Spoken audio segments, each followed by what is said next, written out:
ஆமா சரி அப்படியா வந்துருவாங்கல்ல. ஆதிவரா சக்தி கேட்கிறார் சுவாமி, நீங்க தந்த மகன் மூத்த மகன் ஆதிகுண பெருமான் பெருமான் பெருமான் சந்திர போய் அமர்ந்திருக்கிறார். இருக்கிறாரே அவன் தான் விட்டுருக்கோம். இளைய மகனா இருக்கக்கூடாதோ?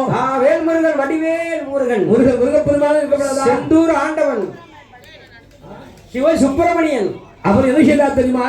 என்ன பெறுகிறாரோ? தன்குலத்திலே ஒரு பெண்ணை எடுத்தார். சரி, தெய்வானை தெய்வ யானை யானை இந்த மகளாக பிறந்தாலே அமிர்தவல்லி சுந்தரவல்லி சபாஸ். அவள் அழகாக ஒரு காலத்தை ஏத்தாலும் அதோடு விடப்படாதா? என்ன செய்தார்? ஒன்னையும் கட்டி இவனை கட்டிட்டார். ரெண்டு ஒண்ணுக்கு ரெண்டு தெய்வ யானை வள்ளி கட்டி கொண்டு சரி குண்டிருக்கு இடமெல்லாம் குமரனாக இருக்கிறார். இருக்கிறாரு மலையிற்கு இடமெல்லாம் ஆண்மர்களாக வந்திருக்கிறார். அமர்ந்து கொண்டு இருக்கிறார்.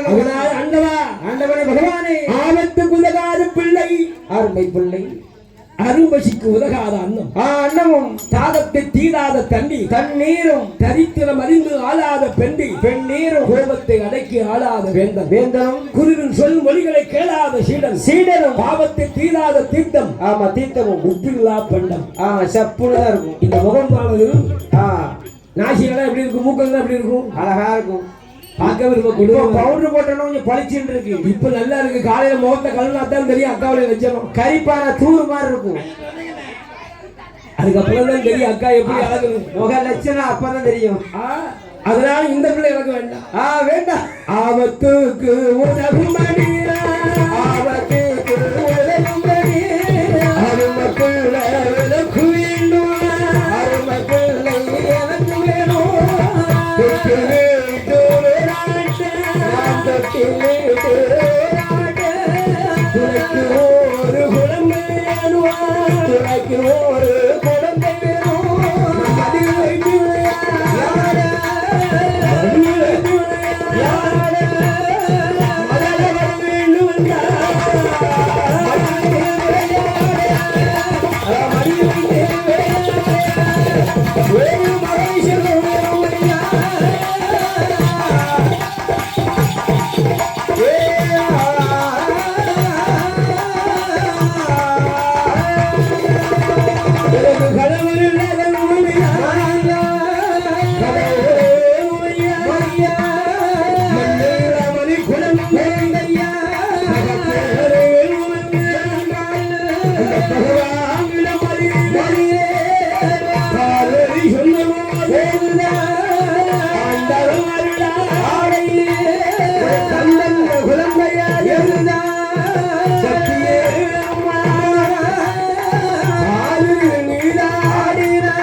என்ன பண்ணணும் தெரியுமா? என்ன பண்ணுகிறாளோ? ஆயுதங்கால் மண்டபம், மணி மண்டபம், அசையாத மணி விளக்கு, மணி விளக்கானது. அந்த குண்டா மணி விளக்கு சிலவிட்டு அழகா எரியுதம்மா, எரிகின்றதம்மா. மணி விளக்கு முன்னால் சென்று அம்மை அழகான மங்கை பார்வதி, பார்வதா தேவியானவரே, உன்னுடைய மேல்முந்தானி துயிலெடுத்து நீ முந்தி ஏந்தி இருந்தையானால், அவளை முந்தி ஏந்தி தவம் இருந்தையானால் நீ கேட்டாயே பிள்ளையானது கிடைக்கும். அது கிடைக்கும் என்று சொல்லுகிறாளே. தாரம்மா பொறுமையாரம்மா. சரி, கேட்டவனே கிடைக்காது. அதுக்கும் புண்ணியம் பண்ணணும். ஆண்டவனுடைய அருள். ஆமா, ஆதிசக்தியான உமையால் அந்த சத்தியிடத்தில் சொன்ன போது சத்தியான பார்வதி குழந்தையுடைய ஆசையால் எப்படி வருகிறார்? எப்படி? காவிரியிலே வருகிறாள். புண்ணிய தீர்த்தம் ஆடுகிறாளே. அதாவது சரி, கர்மம் செய்தால், காசிக்கு சென்றால் சரி புண்ணியம் என்று சொல்வார்கள். பாவத்தை தொலைக்கணும்னா பாவநாசம் போக வேண்டும். ஆனா நம்ம நேரம் என்ன தெரியுமா? நம்ம கர்மத்தை தொலைக்கிறது காசிக்கு போனோம்னா சரி, காசியில கங்கையில தண்ணி இருக்காது, மண்ணெளி தான் தலையில போடணும். அப்ப பாவம் தீருமா? தீராது. பாவத்தை தொலைக்கணும், பாவநாசம் போனா இப்ப தப்பு செஞ்சா உடனே தண்டனை. அதான உண்மை. சரி, நாம தவறு செய்தால் நாம தான் அறிவிக்கணும். கண்டிப்பா நம்ம பிள்ளை யாரையும் கெடுக்க கூடாது. நம்ம பேரை சரி அவங்க அழிக்க கூடாது. நம்ம செய்த தவறுக்கு சரி நாமளே தண்டனை உண்டு. உண்டல்லவா? அதனால அம்மா, ஏய் குழந்தை வேணும் சும்மா கிடைக்காது. புள்ள ஒண்ணே கிடைக்காது. அந்த ஆயிரங்கால் மணிமண்டபம் அழகாக அசையாத மணிவிளக்கு இருக்கிறதவா இருக்கின்றது. மணிவிளக்கு முன்னால் மடியேந்திருந்த யானால் முந்தையேந்து இருந்தையானால் கிடைக்கும் என்று சொன்ன போது பார்வதியால் வருகிறார். எப்படி வருகிறாள்? குழந்தையோட ஆசையால் குழந்தை பார்வதியால் எப்படி வருகிறார் தெரியுமா? எப்படி காவிரியில் வந்தல்லவோ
ஆயிரங்கால் மணி மண்டபம் அல்லவா?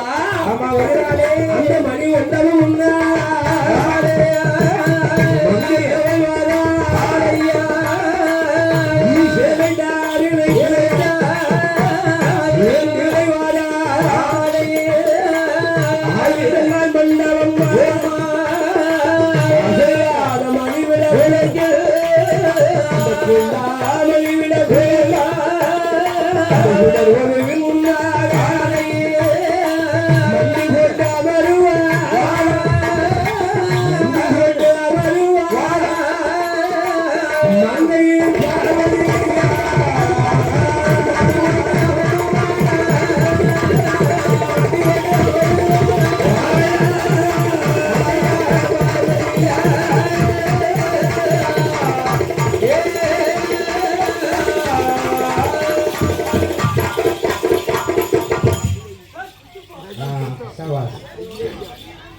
Grinder சுத்துதியா Taurus.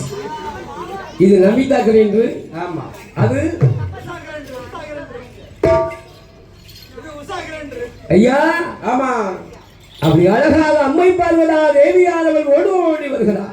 வருகிறாளே. மண்டி மூட்டம் வந்து அமர்ந்து கொண்டு தவம் இருக்கின்ற போது முக்கனுடைய அருளால் கிருபை நாடும் அந்த பார்வதிக்கு தெரியாமல் ஆண்டவனுடைய கலை உருமாறி கொண்டு சிவனுடைய அருளாலே அந்த சிவபெருமானுடைய கிருபை நாடும் தூண்டாத மணி விளக்கிலே